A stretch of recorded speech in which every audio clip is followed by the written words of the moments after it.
What is going on, everybody? Welcome in to another edition of the Daily Energy Stand-Up here on this gorgeous Tuesday, December 13th, 2022. As always, I am your humble correspondent, Michael Tanner, coming to you from an undisclosed location here in Dallas, Texas, joined by the executive producer of the show, the purveyor of the show, and the director and publisher of the world's greatest website, EnergyNewsBeat.com, Stuart Turley. How are we doing today? It's a beautiful day in the neighborhood, and boy, I'm exhausted. Yeah, it's been a pretty crazy day, specifically for natural gas. We're seeing, yesterday when we recorded the show, gas prices were down in the 580 range. Stu, woke up this morning, it was over 680. We're now settling at about 660. So love me some weather models when they're in my favor. When they're not in my favor, I don't like them. So we just have to be careful on the balance there. Oil prices do shoot up to about 73.37 amid the Keystone pipeline continued leakage. I'm a little unsure if that's really the reason. I mean, we've only spilled it. We'll cover about 14,000 barrels. I'm a little unsure if that's even enough to start moving markets. Stu will convince me otherwise. Overall markets do well. Stu's got a great show as well lined up for us. He'll first be covering basically what Biden is doing in terms of overseas mining funding. And I do think, and we'll argue a little bit, I do think it's a little bit more critical, but I'm very interested to hear Stu's thoughts on that. He also is going to cover why Russia is still shipping more than 3 million barrels of crude oil to Asia. I mean, if you didn't expect this, guys, come on. Then we'll pop over to Ireland. Quote, like an oil well in your backyard, Irish people turn to cut peat to save on energy. So they're basically farming to save on energy bills. Stu will have all the details. And then finally, we'll come back home. Equinor has won an offshore wind lease in California. Stu will cover all of that in a bag of chips, guys. But first, check us out, www.energynewsbeat.com, the world's greatest website. I'm not over-exaggerating. I know sometimes I over-exaggerate things. I'm not over-exaggerating when I say it's the world's greatest website. You can check us out in the link below. All of the stories that Stu's going to reference here in a little bit come from that website. Check us out again, www.energynewsbeat.com. But enough of the pleasantries, Stu. Where do you want to begin? Let's start with Mr. Biden and exclusive behind Biden's overseas mining funding. In order for us to get to carbon net zero and really whatever we have to do, we're going to need rare earth minerals and critical minerals. The Biden administration is looking at funding through a dozen mineral projects and bids for more resources. It's pretty amazing when you consider what they're looking at, how it works. The money may be distributed through a mineral security partnership, a Biden program leveraging international relationships. Australia, it includes Australia, Canada, Finland, France, Germany, Japan, South Korea, the United Kingdom, and the European Commission. If you now know what those are countries that don't include China. So I like this from a standpoint of trying to secure rare earth minerals or critical minerals, depending on how you want to talk critical. about it. I will be stingy about that. That's like when people say chai tea. Right. What people don't realize is that chai is Swahili for tea. So when you say chai tea, you're saying TT. When you say rare earth minerals, you're not talking about rare earth minerals. Rare earth minerals is like uranium, like plutonium, things like that. What you're talking about is what's known as critical minerals to our supply chain. So I'm a stickler on that. Critical minerals. I'm well aware you're Mr. Mines there, but for the average guy out there that doesn't have to sleep with you, it's a little different. So when we take a look at this, I really like the fact, and I don't like giving compliments to the current administration, but this is a compliment. This needs to happen. Michael, I have one problem with this, and it's printing money again. Mm-hmm. And so we need to get more in here. So if you don't like renewables, we still have a abysmal grid that needs critical minerals in order just to do basic upgrades. So this is important, but again, it's printing money. So which came first, energy security or printing money. So, this one has got some goodness and some badness. Your thoughts?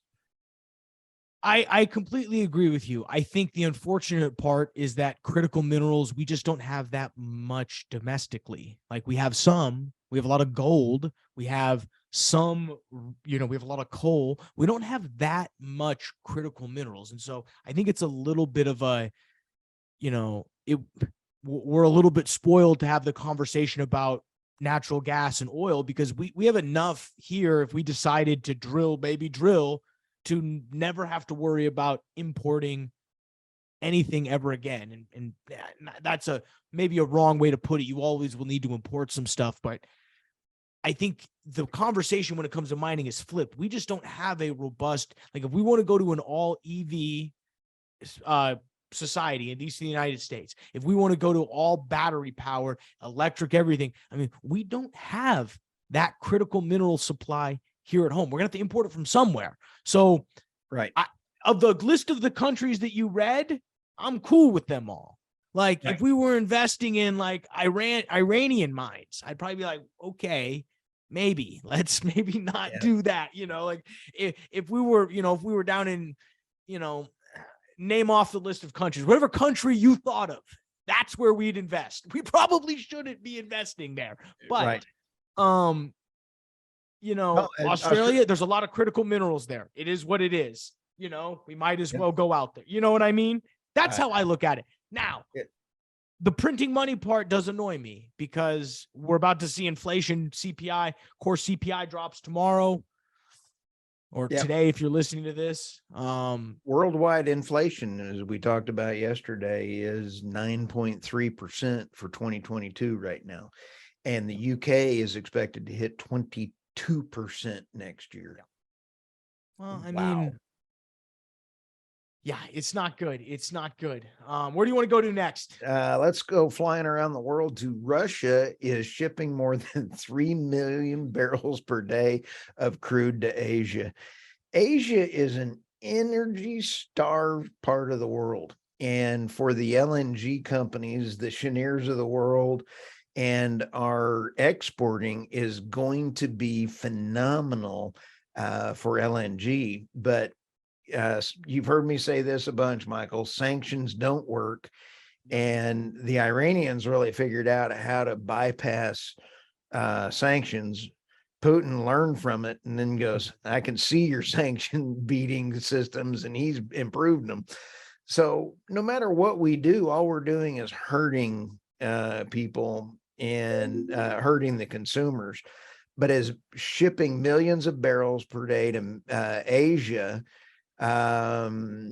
in the week before December 9th, before the EU embargo happened, and volumes being sent to Asia, the main buyers are China and India, represent 89% of the oil ports before December 9th.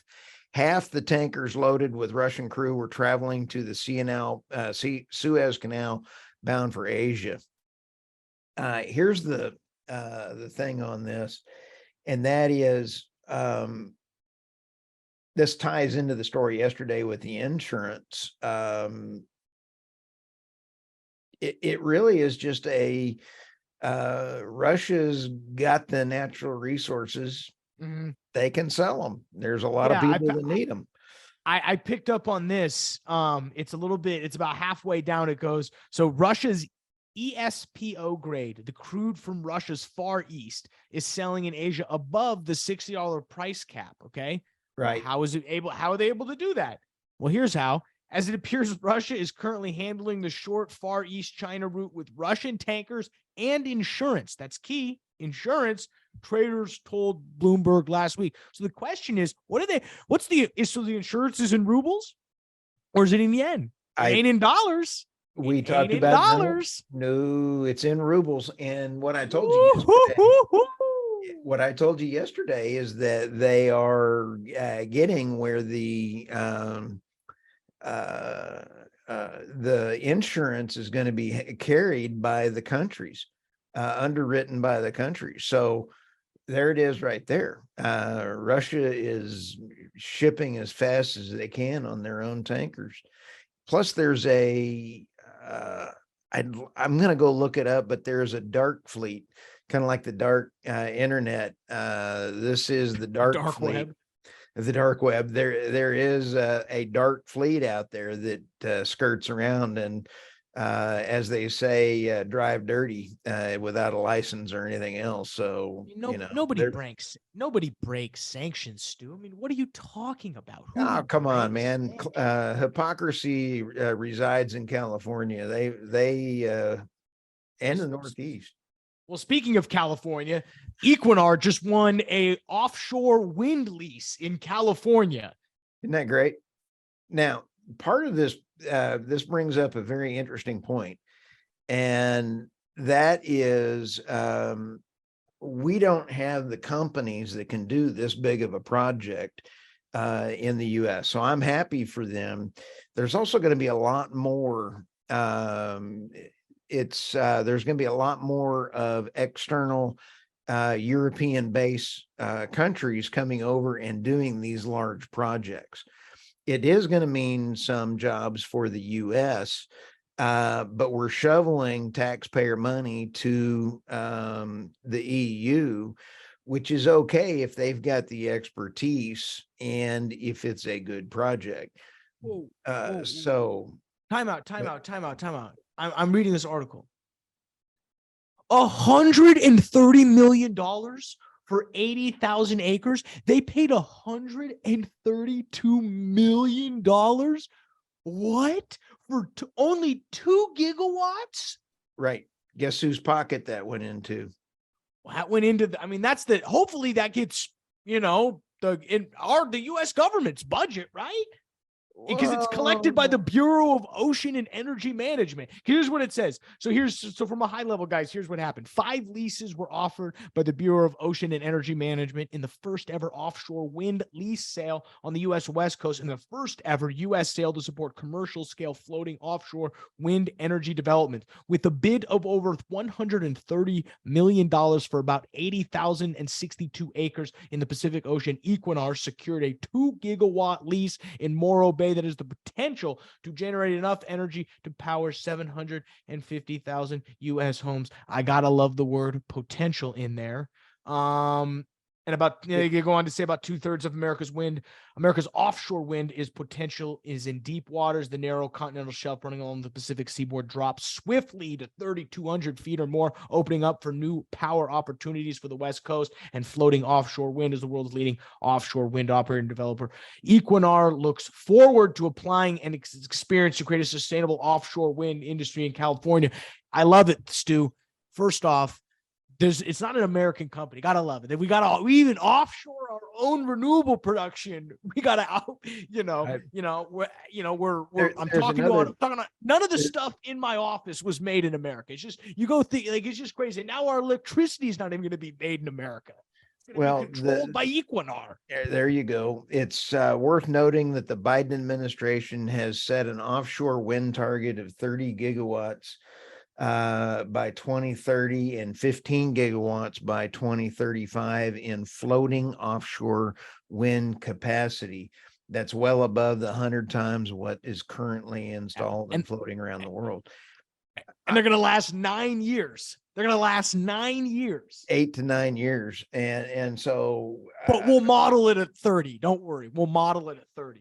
And the salt water, it destroys everything. So, it's going to be 4 years. It's not even going to be out of warranty. Okay. Sorry. You had some great points in there, Michael. That whole thing. It's I am glad that we are helping European countries.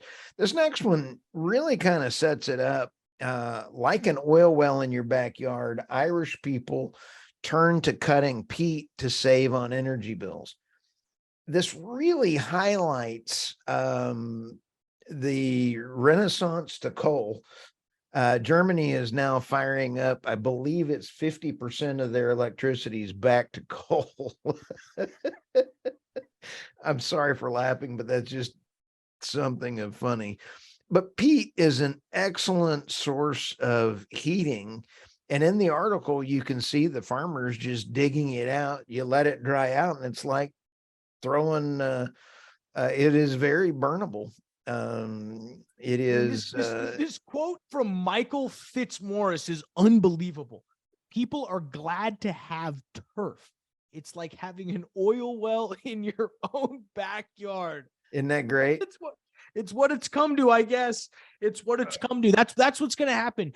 If that's what's going to happen, you're going to have to grow a lawn, not for food. You're going to have to grow crops, not for food, but to heat yourself because you got to burn it. Peat's been used for a bazillion years in the UK. I mean, it's just been, that's just part of the way they've done things. Very ingenuitive. It is a biofuel. For some, this one, I thought the bottom line. For some, there's an upside. Germany's 21,000 chimney sweeps have reported a boom in business. That's what we call positive externalities, baby. Positive externalities. Oh, absolutely. Well, that was a trip around the world, and back to you. Yeah, I appreciate it as always, Stu. You keep us covered. Again, all of those stories are via the world's greatest website, www.energynewsbeat.com. When we look at the markets, I think first we'd be remiss to say it was a nice bull market today. SPY jumps 1.5 percentage point. NASDAQ jumps 1.2 percentage points. Dow Jones up almost 400 or 500 points off the back. Really of a couple things. We had some blue chip stocks doing very single well. Boeing's shares lifted higher if they were close to a deal with Air India. So that's what's really going to drive up the SPY and Dow. NASDAQ jump mainly, just as you can see, about 1/4 percentage point lower. Again, just overall market sentiment on that one, because what people are really keying in on tomorrow, or as you're listening to this here on Tuesday, core CPI. We're going to understand exactly how inflation's going right now.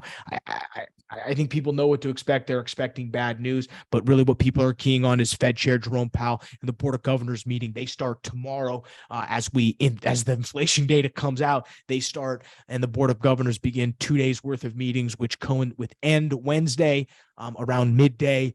And we will hear what the new rate increase will be in terms of the overall interest rates. It sounds like it's going to be a 50 basis points increase. If we do see a 75 print, I think you're going to see and would expect a pullback in the market. So on one of the rare days, you look at your ticker, everything's green. We move on to crude oil. We're currently trading, as we record this, about 6:45 here on the 12th, about 73.47 after a really, really good bull day.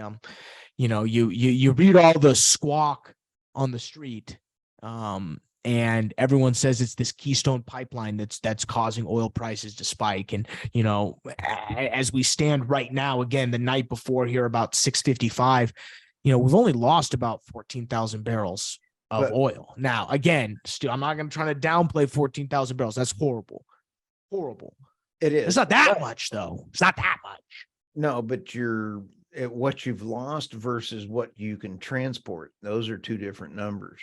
The other thing. I get you. You're right. The pipeline is shut in. Right. So the other piece of that is tonight at 0:00, China is lifting a lot of the COVID restrictions. And so it's going to be, if they totally release it like everyone is expecting, you're going to have all of the vacation spots around in Asia that Chinese citizens go to is going to open up. You're going to see a huge spike in demand. So that demand formula I've been trying to work on, which is tough, that's where you're going to see your $100 oil coming in Q1 and Q2, because of the way everything else is folding in. The Chinese demand is critical. Today's sentiment, I really believe, was because they're hearing that as of the time that this is playing in the morning, people are going to wake up and go, oh, wait a minute, it is they are going to open it up. If they don't open it up, they're going to have more social unrest, and President Xi's got his hands full at that point. Yeah. TC Energy did come out yesterday and say they had more than 250 people working on the leak, including third-party environmental specialists. Thank goodness the EPA is on the scene in order to help monitor the cleanup efforts. I mean, that's like having the Parks and Rec. I mean, it just cracks me up. We got the EPA trying to figure out how to stop an oil leak. I get it. I get it. We need to make sure that, the farmland's not effective. They got to throw in here. The Washington, Kansas area includes farmers who raise grain, cattle, corn, and cattle. Yeah, I'm sure they're not pumped, but I'm sure they're getting some great money from TC Energy for having a pipeline full and they're about to make they're about to get paid. Those farmers are about to go from, they're going to have all nice new equipment. They're going to have a new barn, new truck. It's going to be great because TC Energy is about to pay up. I mean, this will be $50 million plus fines. Guaranteed. These farmers are going to get huge payouts not to sue them. They're licking their chops. They're hoping the number goes up to 20. They're like, I think I found 600,000 more over there. Now, I have to hand it to the oil companies that when they do clean up the pipeline spills, they do a good job. They do a good job, and they're going to pay up. Trust me. TC Energy is going to cut a big check, and they're going to have and it's going to be well deserved because it's not great. But guess who pays that ticket? We do, because they're just going to raise prices on us. So, as always, Stu brings up the depressing part of every story. Well, they always get the consumer in the drive-through, is what I say. It's absolutely true. On some more positive news, Stu, over on the natural gas side, weather models turned cold. And if you know anything about what that means for natural gas prices, that means prices rise. We recorded the show yesterday. Prices were somewhere in that $5.50 to $6 range, Stu. This morning. Prices trading at $6.90. We spiked all the way briefly to above $7. Currently, again, as time stands here, $6.59. We've got prices now at $6.06. Great news for natural gas prices. Again, I'm a natural gas bull here. I'm not giving any recommendations, but I do believe strongly that natural gas prices are in the bull phase. Again, the market awaits the natural gas storage numbers, which will come out this Thursday. Range of expectations are between a 22 and 70 BCF injection. Last year, we had an 83 BCF injection, and the 5-year injection average was 93. Think about that, Stu. The range is 22 to 70, but last year we did 83. Interesting. Interesting. Well, you know what that means? It's getting cold, or it's, we've got a lot in storage. We're still drawing. I mean, for some reason, we've got a little bit more in storage, or even if it is going to be cold, the expectation, I mean, if the weather models are showing it's going to be this cold, I would expect this range of expectations to increase, and you might see an 80 print. Now, I was gambling on this and the range was 22 to 70. Are we going to be in or out? I'm going out. I'm taking the under and going out. Since there's no pipelines in the Northeast, they're importing peat bog from Ireland in order to heat their homes. That's what they're gonna need. Yeah. Well, we also saw Gulf Coast prices in terms of gas prices, or natural gas prices did spike a little bit on the Gulf Coast. So all that, again, courtesy of Natural Gas Intel. We love those folks over there. It's the one news website I'll shout out other than ours. They're the second greatest news website in the world. What else, Stu? I think that's all I've got for the day. What do people should be looking out for? Well, we got the CPI tomorrow. We have the Fed coming around the corner. I think that you're going to see stocks. Normally, you'll have to verify this. I got to fact check myself, but 10 days before, and you do, and just like my wife, fact check me all the time, but 10 days before, people start selling off their what they need to for the losses. So typically it's slower trading between now and the end of the year, but people are taking care of their portfolios. So you 100%. You're going to see some down activity.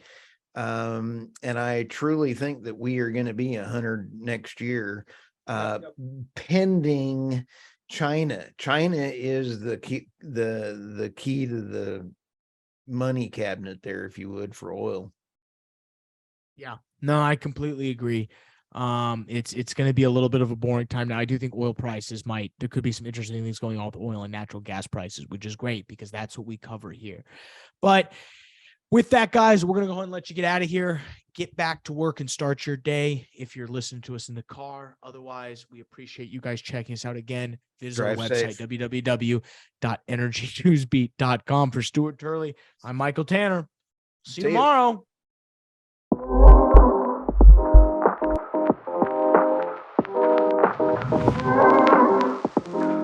Today's episode of the Energy Newsbeat podcast is brought to you by Enverus. The energy industry faces massive challenges every day, and the events over the last 2 years have caused huge disruptions like never before. Companies in the energy industry need actionable intelligence and a single source of truth that brings all the data together. Enverus is the energy specialized technology partner that provides intelligent connections for a global energy ecosystem. Only Enverus has the analytics, people, experience, and industry scope to connect the right data and information in the right way to discover missed opportunities and deliver fast outcomes. Find out more at Enverus.com. That's ENVERUS.com.